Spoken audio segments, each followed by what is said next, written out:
Muito bem, pessoal, aqui quem fala com vocês é o Pablo. Bom, pessoal, nesse vídeo aqui vamos falar sobre as ações do Banco do Brasil, pessoal.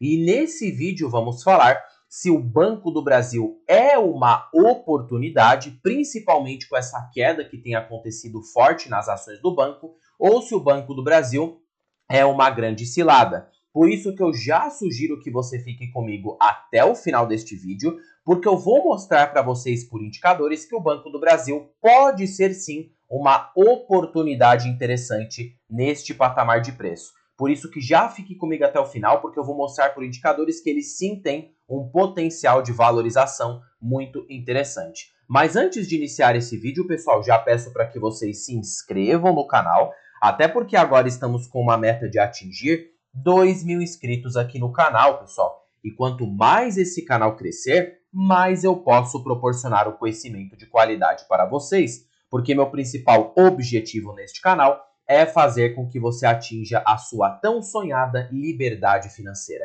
Então, pessoal, em contrapartida, se inscrevam no canal, compartilhem esse vídeo, deixem nos comentários sugestões e macetem o dedão no like, porque ajuda muito aí no engajamento, pessoal. Bom, pessoal, então, falando aqui um pouco sobre Banco do Brasil, para quem não sabe, de fato, o Banco do Brasil é uma grande posição da minha carteira. E aqui no canal eu falo com ele com bastante frequência, tá? E por que eu coloquei toda a minha carteira, basicamente, pelo menos ali 78% do meu portfólio no Banco do Brasil, tá? Primeiramente, pelo seu fluxo de dividendos. O banco ele acaba se destacando por ter uma excelente política de proventos. E o dividendo, ele acaba gerando muito valor no médio e longo prazo. A grande dúvida dos investidores que tem deixado com muito medo é essa queda que tem acontecido nas ações. Se a gente pegar aqui a cotação do Banco do Brasil aqui no Google, vocês podem perceber que sim, ele já acumula uma queda de mais de 4% apenas no mês. Isso aqui gera sim um medo nos investidores. E por que o Banco do Brasil está caindo tão fortemente assim? Na realidade, tem três motivos, tá? Um dos primeiros, tá, que eu acredito que é generalizado, é a queda no próprio Ibovespa. Se nós pegarmos o Ibovespa, pessoal, que é o termômetro das ações brasileiras, não para de fato de cair, né? Pegando aqui o Ibovespa na ótica mensal, já cai 6,21%. Então, o Banco do Brasil caiu até menos do que o Ibovespa. Por isso que eu falo para vocês, empresas com beta, que é o indicador que mede a relação de volatilidade em relação ao índice de referência baixo, faz muito bem nesses cenários, porque sua carteira tende a cair menos do que o Ibovespa. Então, o Ibovespa caiu 6,21%. E um dos motivos da queda do Ibovespa é, de fato, a saída de capital estrangeiro. O estrangeiro ele representa uma grande parte das negociações na Bolsa Brasileira, pelo menos 70% do capital estrangeiro é quem faz preço na Bolsa de Valores. E também grande saída de investidores institucionais, que são grandes fundos de investimento, tá? Estão saindo forte do Brasil. Por quê? Primeiro pelo aumento do dólar, né? O dólar tem subido com uma força assim imensurável. Por quê? Porque o fiscal aqui no Brasil está muito complicado. Gastos fiscais exacerbados, o governo não conseguindo controlar a inflação. Se nós observarmos aqui no próprio Boletim Focus que o Banco Central oferece ao mercado, olha só essa perspectiva de alta. Eles projetam uma alta aqui bastante expressiva na taxa Selic, vindo aqui de 11,75% para uma meta de 14,75%. E por que o Banco Central projeta uma alta tão forte na Selic? Porque ele tende a adotar práticas contracionistas para desestimular o consumo, já que a inflação brasileira não para de subir por conta do descontrole fiscal do governo. E no que tudo isso acarreta para você, investidor? Queda nas ações brasileiras, no Ibovespa, porque a perspectiva, o olhar do mercado para as empresas são de que elas não vão conseguir crescer a uma taxa interessante, dado de que com o aumento de juros, terá uma dificuldade para elas se financiarem, se expandirem no médio e longo prazo, já que o custo médio de capital fica mais caro. E aí os bancos, né, por terem aí um risco associado a este fator, acabam caindo. Portanto, eu já falei para vocês que os bancos eles também se beneficiam nesses cenários de queda de juros, porque uma parte da receita financeira deles está justamente atrelada com um juro mais elevado. Isso acaba favorecendo os bancos em um quesito, tá? Se olharmos aqui primeiro de antemão no Banco do Brasil, o resultado continua muito satisfatório. Crescimento aqui de lucros e todos os outros pontos o banco tem melhorado. Acredito que além do risco do próprio Ibovespa, que tem feito com que as ações do banco caiu, foi outro risco aqui, né, que o mercado não está falando mais muito, que é o risco do agronegócio, tá? O que acontece com o agronegócio, pessoal? Estamos enfrentando um momento de queda nas commodities agrícolas, e o agronegócio, como a soja, por exemplo, o Banco do Brasil, grande parte da carteira dele, basta vocês pegar aqui no próprio site de RI, basicamente 1/3 da carteira de crédito do Banco do Brasil está ligada ao agronegócio. Olha aqui, basicamente ali 387 milhões de reais da carteira do banco está no agronegócio. E o agronegócio tem clientes ali agricultores que atuam principalmente na colheita de safras como soja. A soja tem caído com bastante força, né, aqui na economia brasileira. E isso ocasiona no quê? Ocasiona justamente, né, em aí enfraquecimento na carteira do banco, né? Porque os agricultores acabam ficando inadimplentes com o Banco do Brasil. Então, por exemplo, você tem um agricultor que contrai um empréstimo, tá, a uma taxa específica de juros. E esse agricultor, por não conseguir vender as suas colheitas, né, ele contraiu esse empréstimo para investir naquela colheita, ele não consegue vender essa colheita a um preço baixo, então ele fica esperando para vender num preço melhor e, consequentemente, não paga o empréstimo que contraiu no Banco do Brasil. Isso faz com que? Faz com que o banco acabe provisionando mais. Não é à toa que neste trimestre as provisões do banco aumentaram aqui de 9,2 bilhões para essa faixa de 9,4, né? Tá? E a perspectiva é que as provisões acabem aumentando até um pouco mais. Veja aqui, ó, uma alta de 7,8 bi para essa faixa de 10,1 bilhões. Então, a grande preocupação aqui dos agricultores é justamente essa, do próprio Banco do Brasil, né? Dos agricultores não conseguirem pagar os seus empréstimos. Por quê? Porque o agronegócio está em crise e, basicamente, as colheitas estão em queda. Fora os efeitos climáticos, que têm, sim, afetado um pouco a demanda, as vendas, né? Isso faz com que o banco acabe provisionando liquidação duvidosa, dívidas, né? Porque não estão pagando os empréstimos que estão pegando no Banco do Brasil. Os agricultores podem sim conseguir uma moratória, né, mais tempo para pagar, e aí o banco continuar com provisões mais elevadas. Porém, existe um outro cenário que pode acabar favorecendo o Banco do Brasil, tá? Que é justamente na parte de receitas de prestação de serviços, ou seja, o banco com uma taxa de juros mais alta, ele tende a beneficiar a receita líquida do banco. Então, fica ali meio que elas por elas, né? Não acaba prejudicando os bancos em uma alta de juros, mas também, né, não beneficia um nível tão exagerado, até porque encarece um pouco o crédito. Mas, o próprio Banco do Brasil informou ao mercado que pretende reforçar o segmento estilo aqui, né, em 2025, pré-private, tá? Ou seja, o Banco do Brasil prepara uma mudança no estilo, segmento mais voltado a clientes de alta renda, espera adicionar 2 milhões de clientes, o que chama segmentos gerenciados. Então, o banco ele tem ali de fato uma gestão muito satisfatória. Então, o Banco do Brasil não vai ficar ali de costas esperando o agronegócio acabar por ser prejudicado, e ele vai focar em outros segmentos. E, além deste fator do Banco do Brasil focar em outros segmentos, o próprio Banco do Brasil já informou que o agronegócio é cíclico e o mercado já espera uma melhora na safra para o segundo semestre de 2025, ou seja, lá para meados de julho, ali para agosto, há uma perspectiva pelo menos de melhora ali nas commodities, e aí, consequentemente, o agro tende a melhorar um pouco, tá? Mesmo assim, com esse efeito de agro, não acredito que será um impacto tão exorbitante no Banco do Brasil. Ele pode ter, sim, de fato, uma leve queda de lucros, mas não acho que isso aqui é o fim para a empresa, tá? Então, são por todos esses pontos aí que as ações do banco têm caído, tanto pela queda do Ibovespa e também pelas perspectivas do agronegócio, tá? E aí percebam, a base para a projeção otimista reside nas estimativas da safra brasileira de grãos e carnes, tá? E aí, como está dizendo aqui, de modo geral, apesar das incertezas climáticas e dos ajustes que o setor enfrenta, a perspectiva indica que o agronegócio brasileiro retomará seu papel de destaque no crescimento econômico do país. Então, projeta ali um crescimento, tá? Então, pessoal, como eu falo para vocês, nesse cenário cíclico, o Banco do Brasil já passou por momentos muito piores do que esse, e mesmo com o agro piorando, com o lucro que o Banco do Brasil tem reportado no momento, eu acredito que ele ainda continua largamente barato. Por isso, fique comigo até o final do vídeo, para vocês saberem os indicadores. Já vamos entrar em cálculos. Partindo aqui para resultados, o banco teve crescimento na sua receita de prestação de serviços. As despesas administrativas, por mais que tiveram um aumento de 4,9%, ainda continua extremamente controlado. O índice de Basileia do banco, que justamente mede a alavancagem da empresa, continua muito, muito bom. A carteira de crédito, mesmo com os efeitos do agro, continua crescendo trimestre após trimestre e a qualidade de crédito do banco continua boa. Perceba assim, teve uma alta na inadimplência e o Banco do Brasil projeta ainda uma leve alta no próximo trimestre, mas com normalização e até queda para os trimestres de 2025. E o banco manteve o seu guidance, mesmo com esse aumento de provisões para liquidação duvidosa, devido aos efeitos do agronegócio, o banco ainda projeta um lucro líquido ajustado de 37 a 40 bilhões de reais.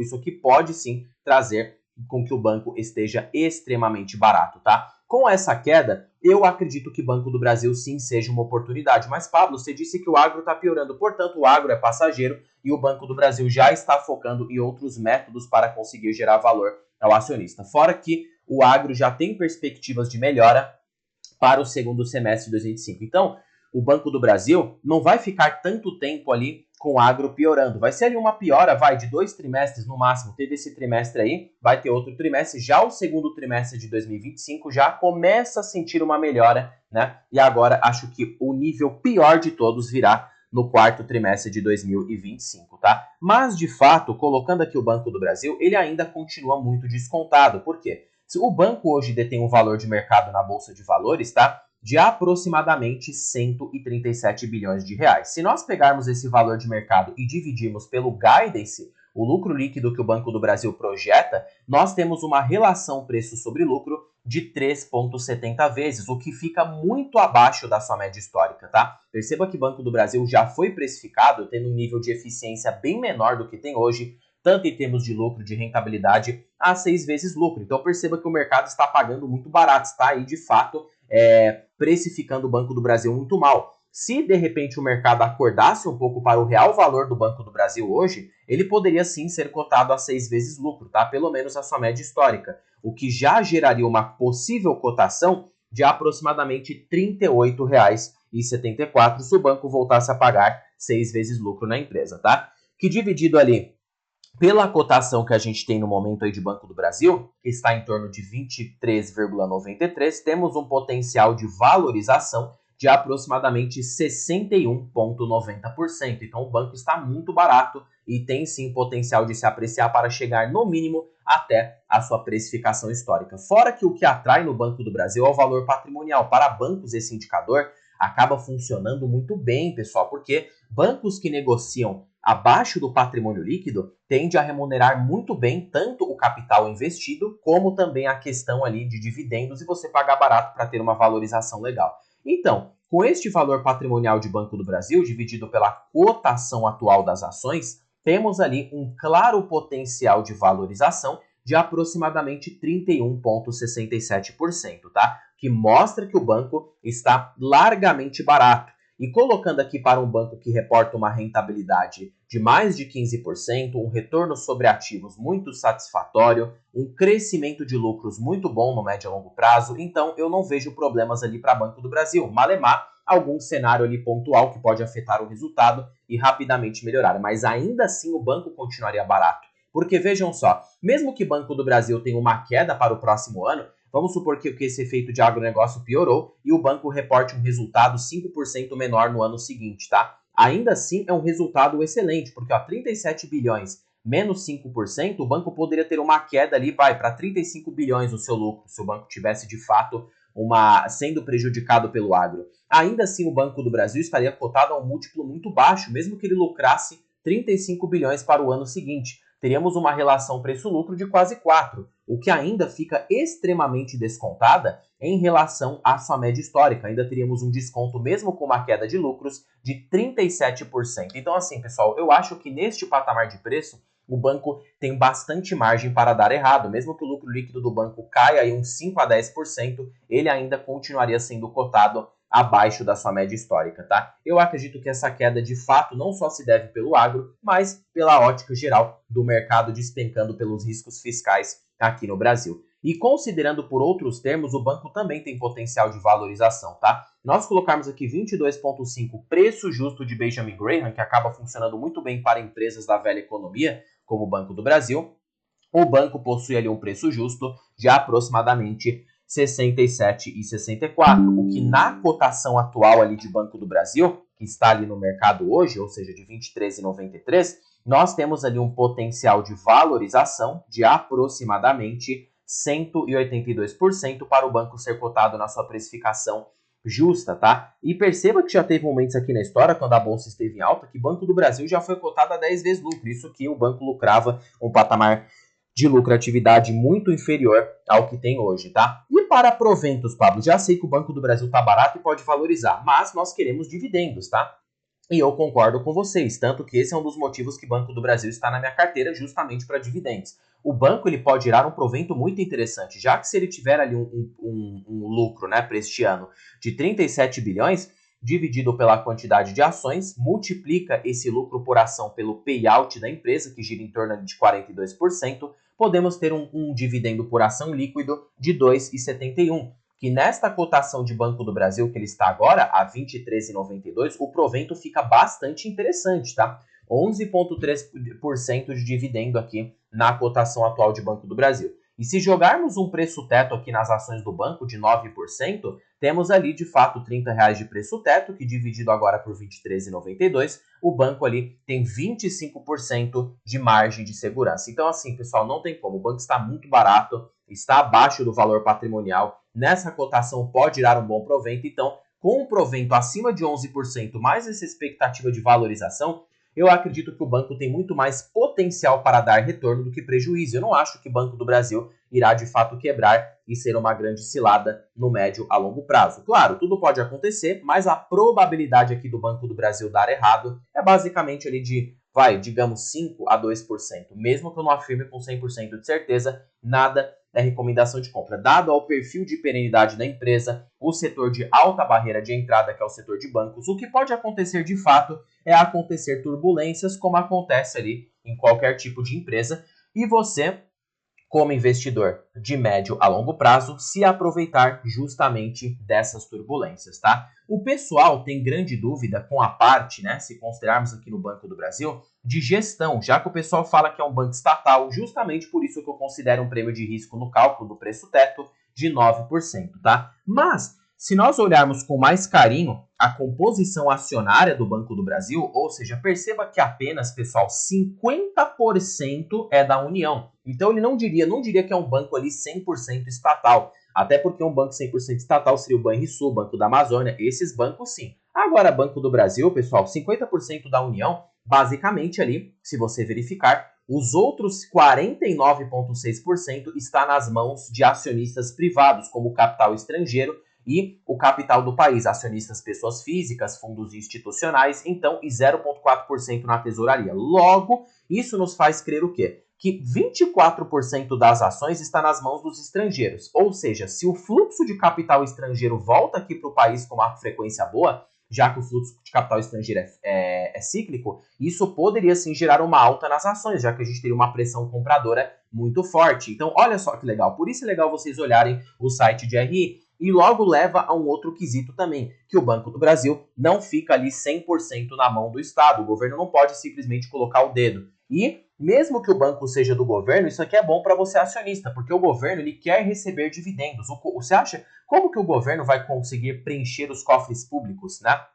Como que o governo vai conseguir preencher o seu déficit orçamentário, ou seja, ter ali um superávit nas contas públicas? Ele precisa de dividendos. Isso daí, pessoal, você tem que distinguir narrativa da realidade. Vocês veem o presidente atual falando o seguinte: dividendo é para quem não quer trabalhar, dividendo não presta, mas o próprio governo se alimenta dos dividendos das empresas da Bolsa, como o Banco do Brasil, Petrobras. Então, acaba sendo ali falas meramente para o populismo, né, para votos. Então, vamos trabalhar na realidade. O governo é exclusivamente dependente dos dividendos das empresas. Você acha mesmo que o governo cortaria o dividendo? Eu acho isso apenas uma narrativa, tá? Até porque o próprio governo se beneficia dos dividendos das empresas. Por isso que, às vezes, se aliar ao seu inimigo é uma estratégia muito interessante. Por exemplo, eu sou acionista do Banco do Brasil, pegando o exemplo, tá? Se o governo receber proventos, eu também vou receber como acionista minoritário. Então, para você investidor, as empresas estatais aqui no Brasil acabam funcionando muito bem se você olha por este ângulo. Agora, se você olha por ângulo de quebrar, eu não acho que esse cenário vai acontecer. Tanto que se o Banco do Brasil passasse por um momento muito turbulento, o governo injetaria ali liquidez, né? Ou seja, capital no banco e resgataria ele, tirando ele ali da insolvência financeira. Insolvência financeira, para quem não sabe, é o que? Dívidas, né? Ou seja, o banco fica extremamente endividado. Diferentemente de um banco privado, como o Itaú. Claro, é um banco muito bom, mas se num futuro próximo, por algum cenário, né, ele acabar dando errado, o governo não vai salvá-lo, diferentemente do Banco do Brasil, porque o governo precisa. O governo detém a máquina, a União detém a máquina de imprimir dinheiro. Eles podem simplesmente imprimir dinheiro para salvar o banco da insolvência. Então, pessoal, o risco em Banco do Brasil de quebrar, eu acho que é muito forte se dizer essa palavra. O que pode ocorrer são momentos turbulentos, já que o Banco do Brasil ele tem uma volatilidade bastante elevada. E para você que tem um pouco de mais estômago, pode acabar comprando o banco ao patamar de preço muito atrativo e acabar tendo uma performance diferenciada na sua carteira, tanto de dividendos como de valorizações. Já que não tem como. Para ter dividendos no Brasil, apenas estatais. Claro, tem empresas privadas que pagam, mas hoje as estatais estão pagando muito e estão bem subprecificadas, que acabam por trazer uma relação de dividendo mais elevada. Não é à toa que para tirar essa relação, basta vocês pegarem o inverso do preço sobre lucro. 1 dividido por 3,75, temos ali que se o Banco do Brasil pagasse 100% de payout, ele poderia proporcionar 26,6% de dividendo. Como ele paga ali 42%, vejam só, temos um provento ali de 11,2%. Então não tem como, pessoal, pagando altos proventos muito barato, potencial de alta, eu acredito sim que para uma carteira previdenciária pode fazer sentido. Agronegócio totalmente cíclico, tá? Fazendo aqui uma conclusão.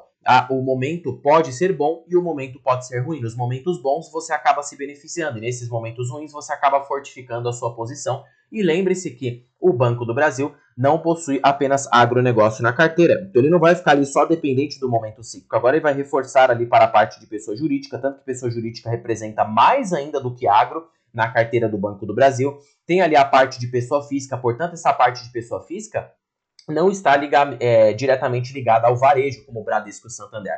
Está ligado principalmente a servidores públicos, que tem ali uma perenidade muito grande de pagamento, ou seja, é descontado ali na folha para eles, tá? Então não tem risco de inadimplência. E a parte externa. Então o agro representa 1/3, o máximo que pode acontecer é um leve baque, mas não espere um baque tão elevado. O mercado já pode estar precificando isso e se continuar caindo, ele pode continuar ainda mais barato. Lembrando que nada é recomendação de compra ou de venda. Pessoal, espero que vocês tenham gostado desse vídeo. Não se esqueçam de se inscreverem no canal, compartilhar esse vídeo, deixarem nos comentários sugestões e macetem o dedo no like, porque ajuda muito no engajamento. E já vai colocando aí nos comentários se você detém Banco do Brasil e o que acha dessa queda. Você acha que Banco do Brasil vai quebrar ou acha que é uma grande oportunidade para fazer muito dinheiro no médio a longo prazo? De qualquer forma, sigo firme aqui nas ações do banco, sigo aumentando posição. Agora ele chegou aqui a ficar abaixo do meu preço médio e aqui nessa região de compra parece ser bem interessante. Literalmente a minha carteira está inteira no negativo, mas perceba que minha carteira está no positivo considerando proventos e eu estou perdendo ainda menos que o Ibovespa, tá? Enquanto o Ibovespa está caindo ali 6 a 10%, minha carteira está caindo apenas 2%. Então, em cenário de baixa, minha carteira está balizada e em cenários de alta, a minha carteira é turbinada, porque tende a subir 2 vezes mais do que o Ibovespa, tá? Pessoal, terminando o vídeo por aqui, fique com Deus, até o próximo vídeo e fui!